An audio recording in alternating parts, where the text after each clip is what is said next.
Hello friends and dear students, मैं engineer Sonu Kumar आज की इस वीडियो में आपका स्वागत करता हूं।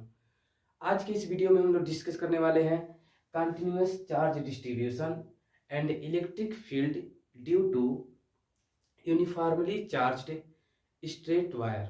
ओके, तो सबसे पहले हम लोग समझ लेते हैं कंटिन्यूअस चार्ज डिस्ट्रीब्यूशन क्या होता है, उसके बाद हम लोग नेक्स्ट टॉपिक को डिस्कस करेंगे। ठीक है, देखिए continuous charge distribution three types का होता है।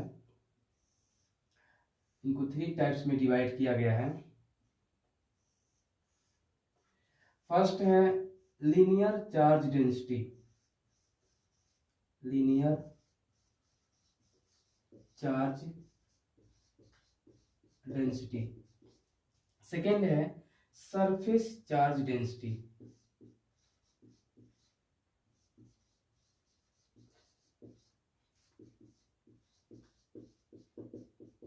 और थर्ड है volume charge density, volume charge density, volume charge density. Okay, तो चलिए हम लोग वन बाय वन करके तीनों चार्ज डिस्ट्रीब्यूशन को स्टडी करते हैं। ठीक है, सबसे पहले हम लोग डिस्कस करेंगे लीनियर चार्ज डेंसिटी क्या होता है। ठीक है, linear charge density,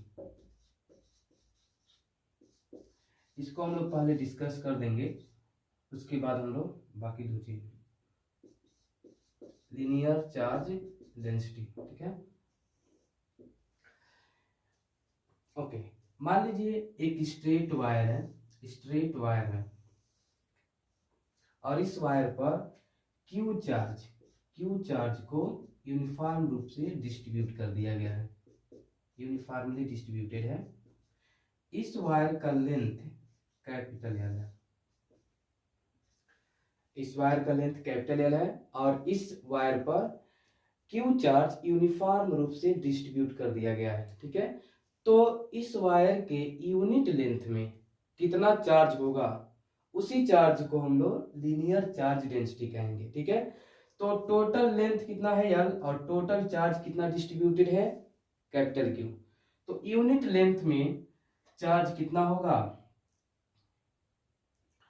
charge in unit length, charge in unit length equals to हो जाएगा total charge divided by total length.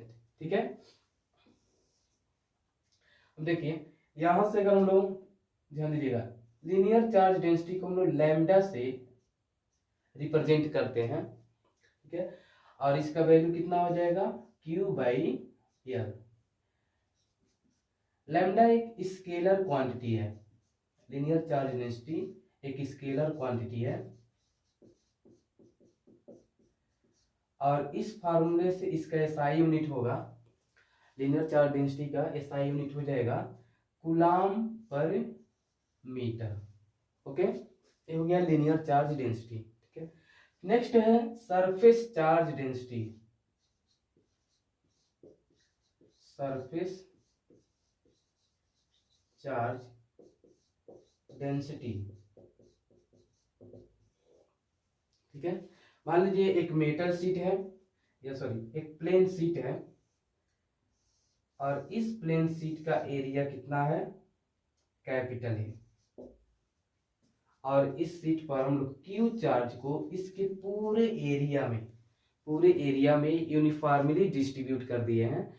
तो इसके यूनिट एरिया में कितना चार्ज होगा उसी को हम लोग सरफेस चार्ज डेंसिटी कहेंगे। ठीक है, तो देखिए हम लोग यहाँ पे क्या कर रहे हैं, क्यू चार्ज को पूरे एरिया में यूनिफॉर्मली डिस्ट्रीब्यूट कर दे रहे हैं। ठीक है,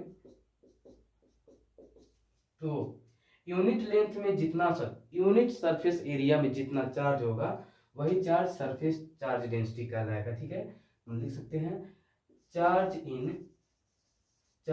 पर यूनिट एरिया,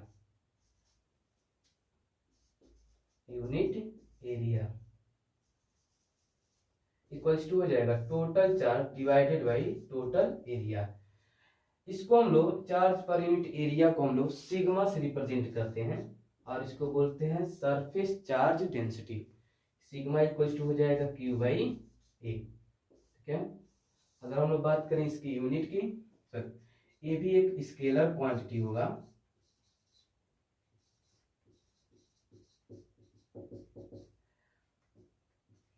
और इसका भी एसआई यूनिट, इसका एसआई यूनिट होगा कूलाम पर metre square.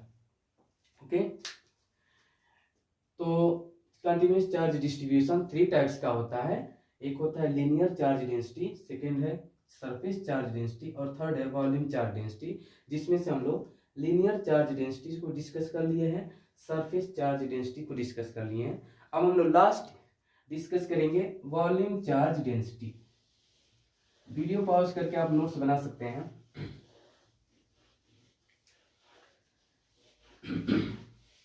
Volume charge density, ठीक है। नेक्स्ट है वॉल्यूम चार्ज डेंसिटी, ठीक है। मान लेते हैं यहाँ पे एक सॉलिड बॉडी है,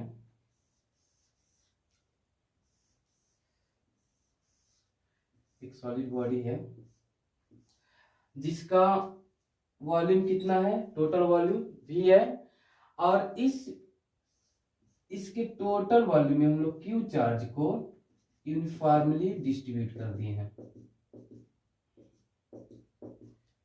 तो इसके यूनिट वॉल्यूम में जितना चार्ज होगा वही चार्ज वॉल्यूम चार्ज डेंसिटी कहलाएगा, ठीक है। चार्ज इन यूनिट वॉल्यूम,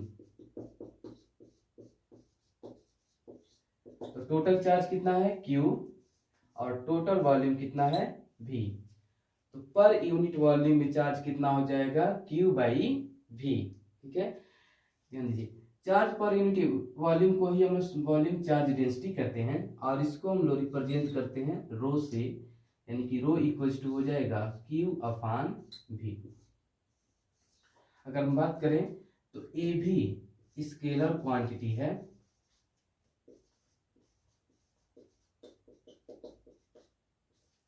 और इसका SI यूनिट कूलाम पर मीटर क्यूब है, बिकॉज वॉल्यूम का यूनिट क्या होता है मीटर क्यूब, और चार्ज का यूनिट क्या होता है C, ठीक है। तो कूलाम पर मीटर क्यूब हो जाएगा। ओके, तो हमने डिस्कस किया है कंटिन्यूअस चार्ज डिस्ट्रीब्यूशन। अब हम लोग नेक्स्ट टॉपिक को डिस्कस करेंगे, एक बहुत ही इंपॉर्टेंट टॉपिक है। इसके कॉन्सेप्ट को समझिएगा। गॉस थ्योरम के बिना गॉस थ्योरम अप्लाई किए हम लोग कैसे यूनिफॉर्मली चार्ज स्ट्रेट वायर से इलेक्ट्रिक फील्ड का फार्मूला फाइंड करते हैं, ठीक है। देखिए नेक्स्ट है इलेक्ट्रिक फील्ड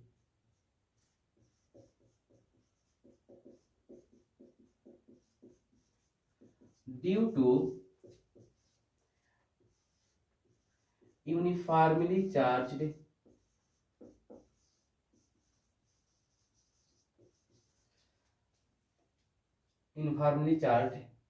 फाइनाइट वायर, ठीक है।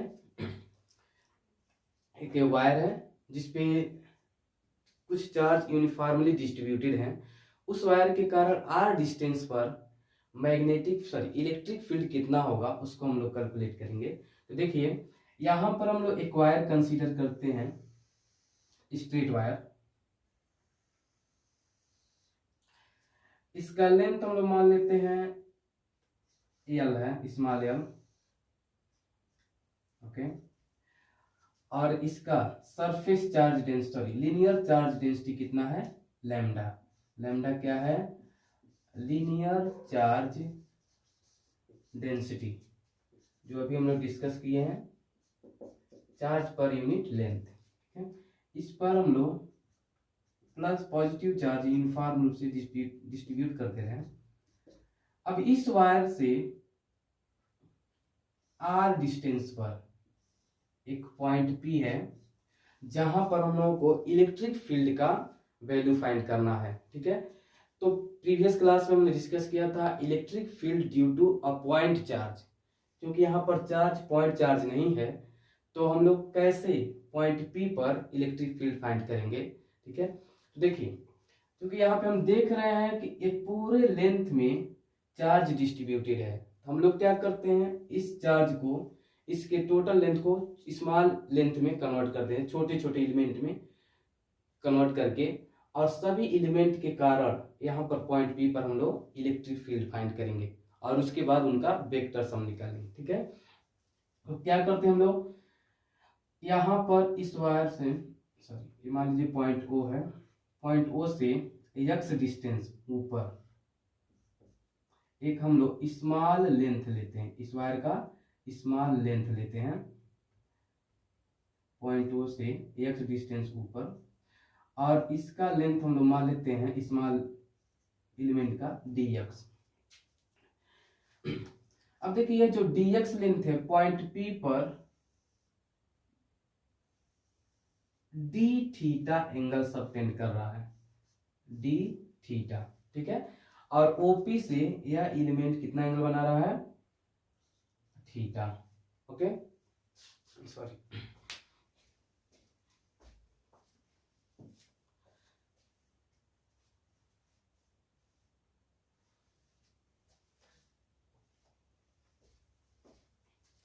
ओके, वीडियो क्लियर है। हम लोग क्या करते हैं, इस स्मॉल एलिमेंट के कारण पॉइंट P पर इलेक्ट्रिक फील्ड कैलकुलेट करके पूरे लेंथ के लिए इंटीग्रेशन कर देंगे। ठीक है, नेट इलेक्ट्रिक फील्ड के लिए हम लोग क्या करेंगे, पूरे वायर का इंटीग्रेशन कर देंगे। चलिए, अगर हम बात करें इस स्मॉल लेंथ का टोटल चार्ज कितना होगा, क्योंकि लेंथ स्मॉल है तो चार्ज भी क्या होगा, स्मॉल ही होगा, और मान लेते हैं dq होगा, dq इक्वल्स टू हो जाएगा लैम्डा dx। इतने लेंथ का चार्ज कितना होगा, dq, और कितना होगा, लैम्डा इंटू dx। लैम्डा क्या है, यूनिट लेंथ का चार्ज है, तो dx लेंथ का चार्ज कितना हो जाएगा, लैम्डा इंटू dx। ठीक है, अगर हम बात करें यहाँ पे dx, इस एलिमेंट के कारण पॉइंट P पर इलेक्ट्रिक फील्ड का वैल्यू कितना होगा, तो ये भी इलेक्ट्रिक फील्ड का वैल्यू भी क्या होगा, स्मॉल होगा, और कितना होगा, dE इक्वल्स टू के dq बाई इसका लेंथ टोटल। तो हम देख रहे हैं AP मान लेते हैं, AP स्क्वायर। ओके, यहाँ पे देखिए, यहाँ पर एक AOP एक राइट एंगल ट्रायंगल बन रहा है। इस राइट एंगल ट्रायंगल में AO का वैल्यू कितना है, x, और OP का वैल्यू कितना है, r। ठीक है, तो AP का जो लेंथ होगा वो कितना हो जाएगा, कि dq अपान AP का वैल्यू हो जाएगा r square plus x square. ठीक है, अंडर रूट, और इसका हम लोग क्या करेंगे, स्क्वायर कर देंगे, तो स्क्वायर रूट स्क्वायर से कैंसिल हो जाएगा, और इलेक्ट्रिक फील्ड जो आएगा यहाँ पे DE इक्वल्स टू हो जाएगा के dq अपान r square plus x square. Okay, अब देखिए dq का वैल्यू कितना गिवन है, DE equals to k lambda dx upon r square plus x square. ठीक है, इतना हो जाएगा। तो dq चार्ज का यानी कि स्मॉल लेंथ के कारण यहाँ पर P पर जो इलेक्ट्रिक फील्ड होगा वो कितना होगा, के lambda dx upon r square plus x square. ठीक है, अब देखिए हम लोग क्या करेंगे, इस इलेक्ट्रिक फील्ड को अगर यहाँ पे हम देखें तो यही इलेक्ट्रिक फील्ड का डायरेक्शन होगा। ठीक है, अगर हम लोग बात करें इसके कंपोनेंट का, इलेक्ट्रिक फील्ड DE के कंपोनेंट का, तो एक x के अलॉन्ग कंपोनेंट होगा। ठीक है, dx मान लेते हैं, कितना हो जाएगा, DE cos थीटा, और एक इसके परपेंडिकुलर होगा। ठीक है, OP के परपेंडिकुलर होगा, ये कितना होगा, DE y equals to DE sin theta, because this angle will be theta. ठीक है, तो हम लोग पहले क्या करते हैं, DEX का वैल्यू फाइंड करते हैं और फिर किसका, DEY का वैल्यू फाइंड करते हैं। ठीक है, देखिए यहां से, ओके एक मिनट, यहां से अगर हम देखें तो लिख सकते हैं x equals to in triangle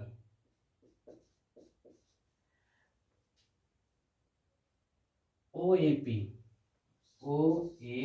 ठीक है, हम देखें तो x इक्वल्स टू लिख सकते हैं r tan थीटा।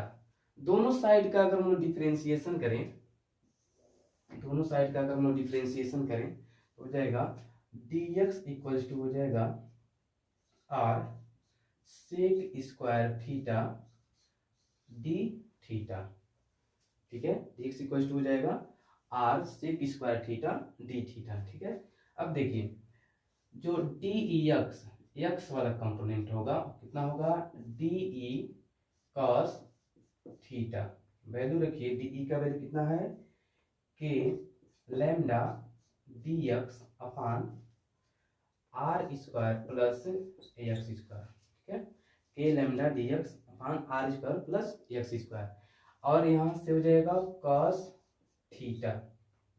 ठीक है, यहाँ से देखिए इस एंगल के लिए, थीटा के लिए x क्या होगा, परपेंडिकुलर होगा, r जो होगा वो बेस होगा, और AP क्या होगा, हाइपोटेनियस होगा। ठीक है, तो अगर हम लोग cos थीटा का वैल्यू रखें k lambda dx upon r square plus x square, और cos थीटा इक्वल्स टू होता है बेस अपान हाइपोटेनियस। तो बेस कितना है r और हाइपोटेनियस कितना है under root r square plus X square. Okay, अगर हम लोग वैल्यू रखें, dx का वैल्यू रखें यहाँ पे, तो dx का वैल्यू कितना है, सॉरी यहाँ पे k lambda r sec square theta d theta, ठीक है, into r, total divided by हो जाएगा r square plus X square to the power 3/2। Okay, यहाँ पर 1 है पावर और यहाँ पे 1/2 है power, R square plus X square पे पावर कितना होगा 1/2, तो 1 प्लस 1/2 कितना होगा 3/2। ऐसा हम लिख सकते हैं के lambda are square sec square theta D theta, और यहाँ से आप देखें हैं एक्स का वैल्यू कितना है आर टेन थीटा, तो अगर हम एक्स का वैल्यू रखें तो R square plus are square tan square theta to the power 3/2 हो जाएगा। ओके, देखें इसमें से हम लोग आर स्क्वायर को कॉमन लेंगे तो आर स्क्वायर पे 3/2 होगा और वो 2 से 2 कैंसिल हो जाएगा, आर पे पावर कितना बचेगा क्यू। तो यहाँ से लिख सकते हैं के lambda are square sec square theta D theta upon r पे power 3 1 plus tan square theta to the power 3/2। यहाँ से आर क्यूब स्क्वायर कैंसिल होगा, के lambda sec square theta D theta upon r, और यहाँ से 1 plus tan square theta equals to होता है सेक स्क्वायर थीटा। ठीक है, तो सेक स्क्वायर थीटा पर 3/2 होगा तो कितना हो जाएगा सेक क्यूब थीटा, एक sec square sorry sec square से सेक स्क्वायर थीटा कैंसिल, बचेगा K lambda by are into 1 upon sec theta D theta. यहाँ से देखिए के लैम्डा अपान आर इंटू हो जाएगा cos theta D theta, cos theta D theta. ठीक है, ये हो गया DE एक्स, एक्स डायरेक्शन में DE का कंपोनेंट हो गया। ठीक है, वीडियो पॉज करके आप नोट कर लीजिए। ठीक है, आगे हम लोग बढ़ते हैं इसके आगे। ठीक है, मैं यहाँ से मिटा रहा हूँ यहाँ से। ठीक है, अब हम लोग टोटल लेंथ के कारण जो एक्स डायरेक्शन में इलेक्ट्रिक फील्ड है वो कैलकुलेट करेंगे। ठीक है, यहां से मैं मिटा दे रहा हूं।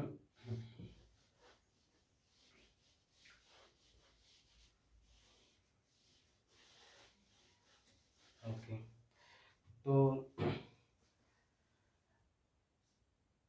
Sir E x equals to हो जाएगा integration of D E X, ठीक है, with respect to sir D E X. कहां से कहां तक ध्यान दीजिए। मान लीजिए जो अपर इंड है वह पॉइंट पी पर, पॉइंट पी पे बीटा एंगल सबटेंड कर रहा है, और जो लोअर इंड है वह कितना एंगल सबटेंड कर रहा है, अल्फा एंगल। ठीक है, तो हमको टोटल लेंथ के कारण एक्स डायरेक्शन में इलेक्ट्रिक फील्ड का फाइंड करना है। तो हम लोग क्या करेंगे, इस डी एक्स का इंटीग्रेशन करेंगे अल्फा से लेकर बीटा तक। ठीक है, alpha to beta. Okay, D X का वैल्यू आया था K lambda by are cos theta D theta. Okay, यहां से देखिए के लैम्डा अपॉन आर कांस्टेंट होगा, और हम लोग इंटीग्रेशन करेंगे कॉस थीटा का, थीटा के रिस्पेक्ट में अल्फा से बीटा तक। ठीक है, एक्स। अब जानते हैं cos थीटा का इंटीग्रेशन। ठीक है, cos थीटा का इंटीग्रेशन क्या होता है, आप सभी लोग जानते हैं cos थीटा का इंटीग्रेशन क्या होता है। यहाँ पे देखिए cos थीटा का इंटीग्रेशन होता है sin थीटा। ठीक है, हम लोग रख दिए sin थीटा। लोअर लिमिट इसका अल्फा है, अपर लिमिट कितना है, बीटा। ओके, हो गया sin थीटा। अब हम लोग क्या करेंगे, पहले थीटा के प्लेस पे अपर वैल्यू रखेंगे, फिर माइनस थीटा के प्लेस पे लोअर वैल्यू रखेंगे। तो एक्स जो आएगा वो कितना होगा, के लैम्डा अपॉन आर, एक मिनट, एक्स इक्वल्स टू हो जाएगा के lambda upon are sine beta minus sine alpha. ठीक है, ये हो गया एक्स डायरेक्शन का इलेक्ट्रिक फील्ड। ठीक है, सिमिलरली अब हम लोग वर्टिकल कंपोनेंट फाइंड करेंगे, यानी कि डी ई वाई का वैल्यू फाइंड करेंगे। ठीक है, ध्यान दीजिए मैं इधर का मिटा दे रहा हूं। ओके,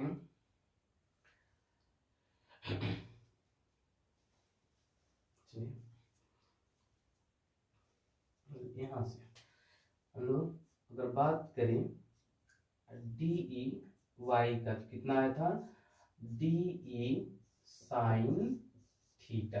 ठीक है, डी ई वाई कितना आया था, D E sine theta. Okay, देखिए डी ई का वैल्यू कितना है, के लैम्डा अपॉन आर।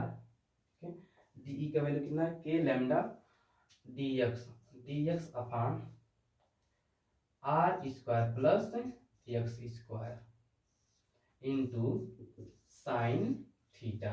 ठीक है,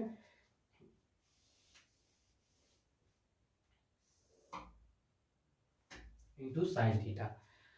अगर हम लोग यहाँ पे देखें तो साइन थीटा के इसी ट्रायंगल में एओपी में साइन थीटा, थीटा के लिए एक्स क्या होगा, परपेंडिकुलर होगा, और एपी क्या होगा, हाइपोटेन्यूस। तो साइन थीटा इक्वल टू हम लोग लिख सकते हैं के lambda D X upon R square plus X square into sine theta equal to हो जाएगा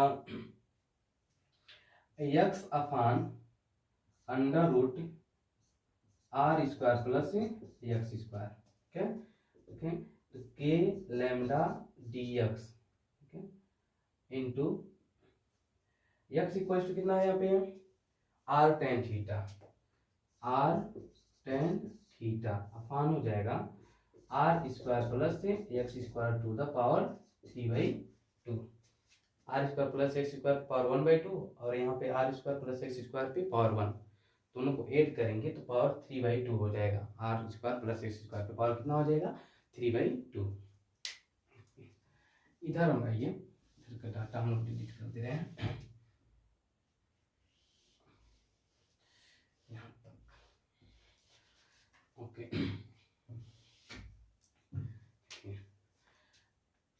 D E Y equals to आया है के lambda D X. D X का वैल्यू रखने पर R sec square theta D theta रखिए, तो के lambda into R sec square theta D theta into R tan theta अपान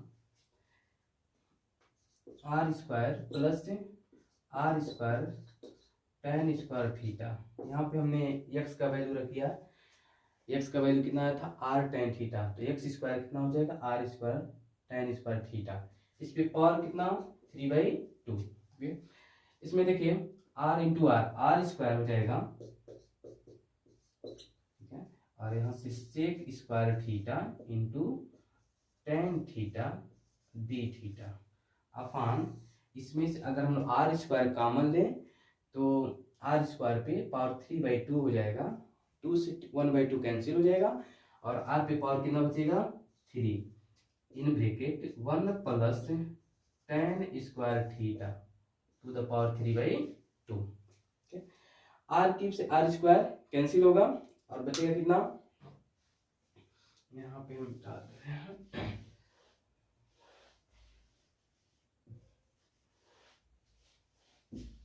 ओके। ध्यान से देखिए, यहाँ से 1 plus tan square theta sec square theta होगा, और सेक स्क्वायर थीटा का पावर 3/2 होगा, तो सेक स्क्वायर थीटा पे पावर 3/2 का मतलब सेक क्यूब थीटा बचेगा। आर स्क्वायर से आर स्क्वायर कैंसिल हो जाएगा, तो नीचे एक ही आर बचेगा, K lambda by are into sec square theta into tan theta D theta upon sec cube theta. एक सेक स्क्वायर थीटा कैंसिल हो जाएगा, और सेक थीटा 1/सेक थीटा कॉस थीटा हो जाएगा, तो के lambda upon r into cos theta into tan theta D theta. Cos theta into sine theta upon हम लोग क्या लिख सकते हैं, कॉस थीटा टेन थीटा को sine theta upon cos theta लिख सकते हैं। कॉस थीटा से कॉस थीटा कैंसिल हो जाएगा, और cos theta into tan theta equals to केवल क्या बचेगा साइन थीटा। ये हो गया डी ई वाई। अब हम लोग को वर्टिकल कंपोनेंट, इलेक्ट्रिक फील्ड का वर्टिकल कंपोनेंट फाइंड करना है टोटल लेंथ के लिए, तो हम लोग क्या करेंगे इसका इंटीग्रेशन करेंगे। तो ये वाला वैल्यू मैं रहने देता हूँ, यहां से मैं मिटा देता हूँ। ओके, अब हम क्या करेंगे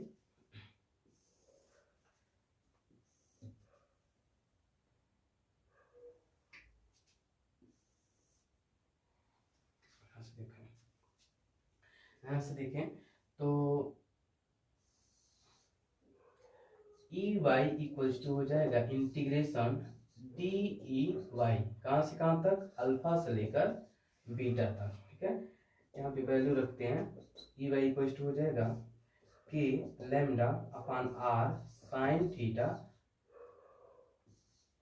D theta alpha to beta. K lambda upon R क्या होगा कांस्टेंट, और साइन थीटा का इंटीग्रेशन होता है माइनस कॉस थीटा, ठीक है, माइनस कॉस थीटा, कहाँ से कहाँ तक अल्फा से बीटा तक। अगर हम लोग वैल्यू रखें तो ई वाई इक्वल्स टू हो जाएगा के lambda upon R sine minus cos theta, तो माइनस यहाँ पे हो जाएगा minus cos beta minus into minus cos alpha, ठीक है। वन लाइन और कर देते हैं, ई वाई इक्वल्स टू हो जाएगा, इधर मैं मिटा दे रहा हूँ, फाइनली दो वैल्यू भी केवल लिखना है,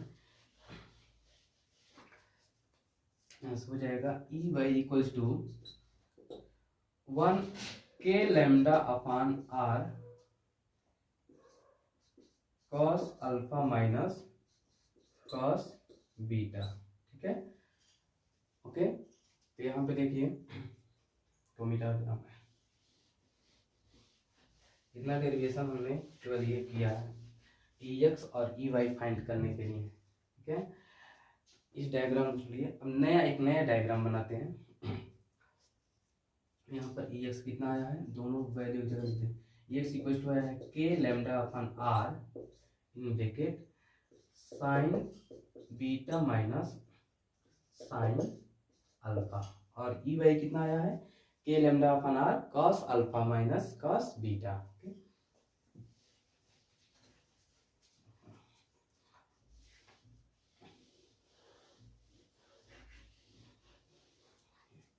ओके, एक नया डायग्राम बनाते हैं क्लीन। ये हो गया स्ट्रेट वायर, यहाँ से कितने डिस्टेंस पे, R डिस्टेंस पे पॉइंट P है और ये पॉइंट O है। यहाँ से इसका लेंथ कितना था ये। ओके देखिए इस साइड जो है OP से कितना एंगल बना रहा है बीटा, और लोअर इंच जो है OP से अल्फा एंगल बना रहा है। ठीक है, हम बात करते हैं तो ए आया था EX, ठीक है, और इसके परपेंडिकुलर क्या था EY। ठीक, इन दोनों का जो रिजल्टेंट होगा यही क्या होगा E। ध्यान दीजिए, अगर हम लोग E का वैल्यू लिखें तो E इक्वल्स टू लिखें net magnetic field sorry electric field लिखें तो E इक्वल्स टू हो जाएगा EX I cap plus EY J cap vector form में। ठीक है, अगर E का हम लोग मैग्नीट्यूड लिखें, रिजल्टेंट इलेक्ट्रिक फील्ड का मैग्नीट्यूड लिखें तो कितना हो जाएगा, क्योंकि EX और EY क्या है परपेंडिकुलर है, तो E इक्वल्स टू हो जाएगा EX square plus EY square. मान लीजिए जो रिजल्टेंट इलेक्ट्रिक फील्ड E है वह EX से कितना एंगल बना रहा है फाई, EX से कितना एंगल बना रहा है फाई। तब यहाँ पे देखिए tan फाई इक्वल्स टू हो जाएगा EY अपान EX, EY अपान EX। ये हो गया इलेक्ट्रिक फील्ड का फार्मूला।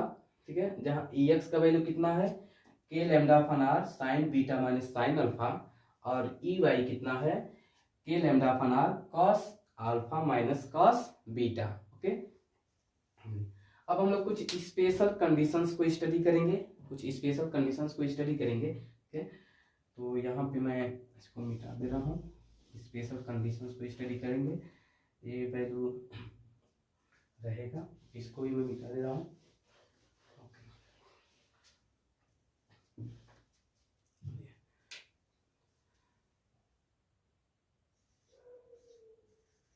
सम स्पेशल कंडीशंस केसेस,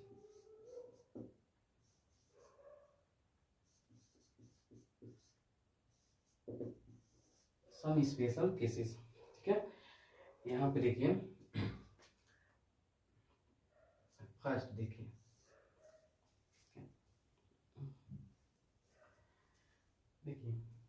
अगर पॉइंट P, जिस पॉइंट P पर हम लोग इलेक्ट्रिक फील्ड फाइंड कर रहे थे, अगर वह पॉइंट P वायर के परपेंडिकुलर बाइसेक्टर पर सिचुएटेड है। ठीक है, परपेंडिकुलर बाइसेक्टर पे, जैसे यहाँ पे मैं बनाता हूँ, if point P is situated at perpendicular bisector of wire. ठीक है, परपेंडिकुलर बाइसेक्टर ऑफ वायर। यहाँ पे देखिए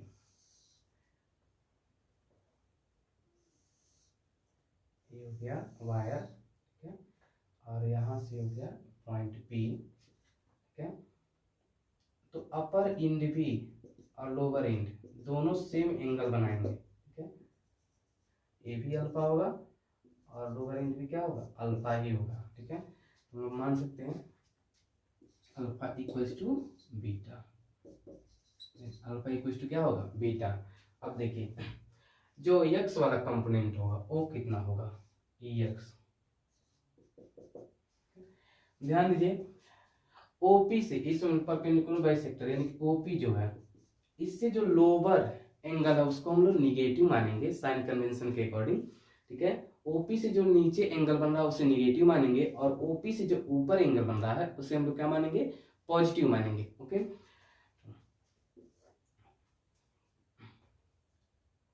ओके, तब देखिए ई एक्स इक्वल्स टू कितना हो जाएगा, के lambda by r sine alpha, because beta equals to alpha और बीटा दोनों क्या है, इक्वल है। ठीक है, और बीटा को हम लोग क्या लेंगे, पॉजिटिव लेंगे, minus sine minus alpha. Okay, k lambda by r, यहाँ पे हो जाएगा साइन अल्फा और sine minus alpha equals to होता है minus sine alpha, minus minus क्या हो जाएगा, प्लस हो जाएगा और sine alpha plus sine alpha 2 sine alpha हो जाएगा। हम लिख सकते हैं के lambda upon r into 2 sine alpha. Okay, यह हो गया ई एक्स। ठीक है, अब देखिए अपर इंड का जो लेंथ होगा वो कितना होगा, एल बाई 2 और लोअर इंड का भी लेंथ कितना होगा, एल बाई 2 और इसका लेंथ कितना है, आर ओ पी का। ठीक है, तो अगर हम इस राइट एंगल ट्रायंगल में देखें alpha equals to sorry alpha के लिए एल बाई 2 क्या होगा, परपेंडिकुलर, और ये क्या होगा, ओपी क्या होगा, बेस, और ये वाला जो लेंथ हो क्या होगा, हाइपोटेनियस। तो अगर हम लोग साइन अल्फा लिखें, साइन अल्फा, तो हम लोग कितना लिख सकते हैं, l by 2 upon under root l by 2 the whole square plus are square. Okay, तो वैल्यू पुट कीजिए, ई एक्स इक्वल्स टू हो जाएगा के lambda by r, x equals to हो जाएगा के lambda by are into 2 l by 2 upon l by 2 two the whole square plus are square. ठीक है, ये 2 से 2 कैंसिल हो गया, k lambda upon r into l by यहाँ से l square by 4 plus are square, तो लिख सकते हैं के lambda upon r into l divided by, इसमें 4 से मल्टीप्लाई करके स्क्वायर रूट से 4 हम लोग बाहर लिख देंगे तो 1/2 और अंडर रूट हो जाएगा 4r square plus l square. ठीक है, तो ऊपर कर दीजिए तो 2 k lambda upon r into l upon square root 4r square plus l square. ठीक है, ये हो जाएगा ई एक्स का वैल्यू, ई एक्स का वैल्यू जब पॉइंट पी यहाँ पर हो, वायर के परपेंडिकुलर बाइसेक्टर पर सिचुएटेड हो। ठीक है, अब हम लोग फाइंड करेंगे ई वाई का वैल्यू कितना होगा, ई वाई का वैल्यू कितना होगा। ओके, ठीक है, ई वाई का वैल्यू कितना होगा, तो ई वाई इक्वल टू कितना है, के लैम्डा बाई आर। ठीक है, cos alpha, cos alpha, cos minus alpha. ठीक है, बिकॉज अल्फा इज नीचे है। ठीक है, ओके, यहाँ पर अगर बीटा मान ले तो अल्फा और बीटा दोनों इक्वल है ना, minus cos beta equal to alpha होगा तो पॉजिटिव होगा अल्फा। ठीक है, के lambda by r, k lambda by are, cos minus alpha कितना होता है, cos minus alpha equal to कितना होता है, कॉस अल्फा, और यहाँ पे देखिए minus cos alpha. Okay, cos alpha minus cos alpha क्या हो जाएगा, 0। ठीक है, पूरा ओवरऑल 0 हो जाएगा, ई वाई का वैल्यू कितना होगा, 0 होगा। ओके, हमने डिस्कस किया है। फर्स्ट केस था जब जो पॉइंट P है वह वायर के परपेंडिकुलर बाइसेक्टर पर सिचुएटेड है। ठीक है, व्हाइट बोर्ड छोटा होने के कारण थोड़ा कॉम्प्लिकेटेड हो जा रहा है। ओके, चलिए नेक्स्ट किस पर हम लोग पढ़ेंगे, आई होप समझ आया होगा आपको।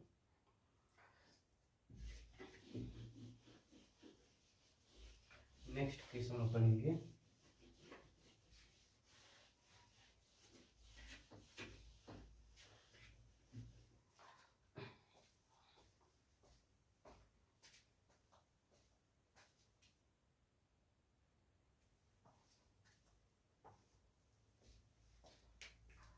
ओके, देखिए सेकेंड केस है, if wire is of infinite length, अगर वायर का लेंथ क्या है, इनफाइनाइट है।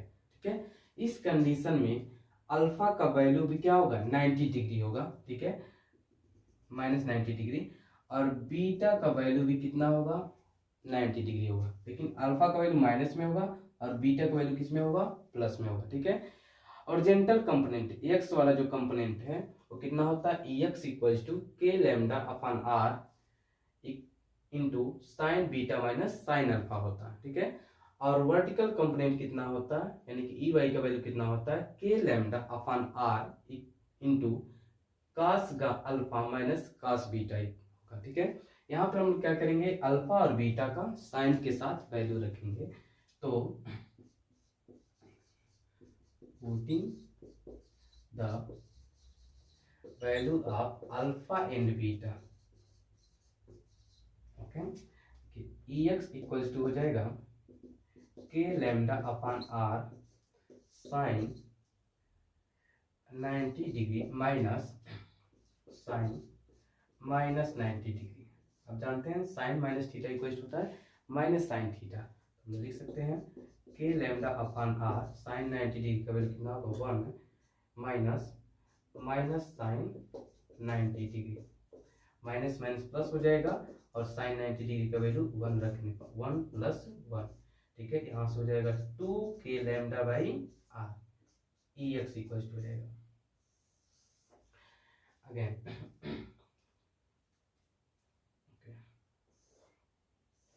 ई वाई इक्वल टू कितना होगा। ठीक है, तो के lambda upon r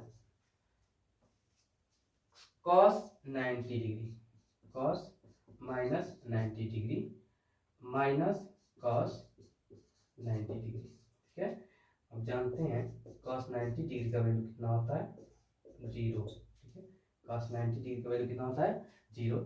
cos minus 90 degree का वैल्यू भी 0 होगा और कॉस 90 डिग्री का वैल्यू भी 0 होगा।